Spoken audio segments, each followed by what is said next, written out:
Semester 1 Hindi major course का ये बहुत ही ज़्यादा इम्पोर्टेंट क्वेश्चन है जिसे मैं आपको नोट्स के साथ बहुत ही आसान भाषा में सिखाऊंगा। अगर ये वीडियो आपके लिए हेल्पफुल साबित हो तो मेरे चैनल को सब्सक्राइब करके जुड़ जाए मेरे चैनल के साथ और वीडियो को लाइक शेयर जरूर करें। क्वेश्चन है दोस्तों, अपभ्रंश साहित्य के अंतर्गत पुष्पदंत के काव्य की विवेचना कीजिए। आंसर आपको कुछ इस प्रकार लिखना चाहिए। पुष्पदंत 10वीं शताब्दी के एक महान और प्रसिद्ध कवि थे। कब के थे दोस्तों? 10वीं शताब्दी के। स्वयंभू के बाद अपभ्रंश भाषा के सबसे बड़ी कवि माने जाते हैं।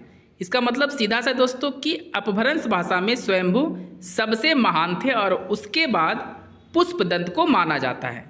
पुष्पदंत ब्राह्मण परिवार के थे और शैव मत को मानते थे।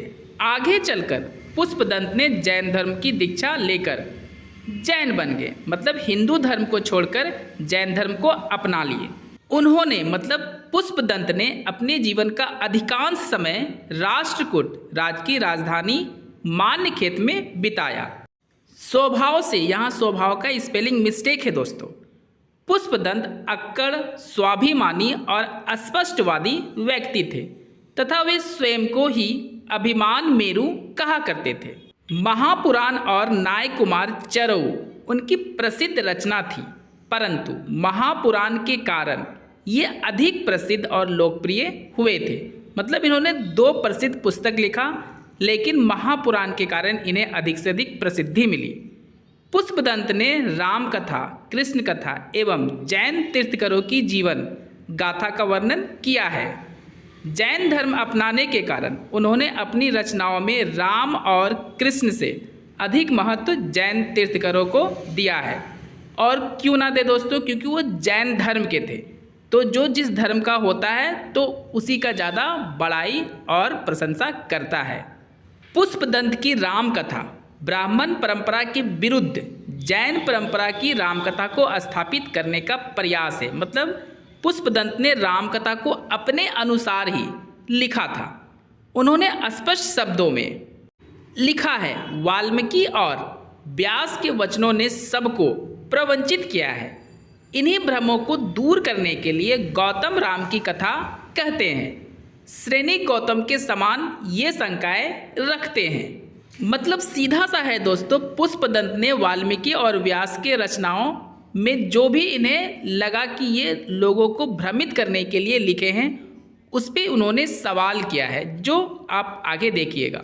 रावण के बारे में पुष्पदंत कहते हैं कि 10 मुख 10 मुख के साथ कैसे पैदा हुआ? वो राक्षस था या मनुष्य?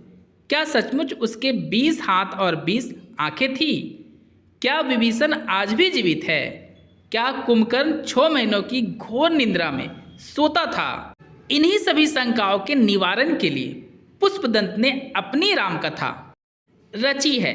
पुष्पदंत ने अपने द्वारा रचित रामकथा में अलौकिक बातों से बचने का पूरा प्रयास किए हैं।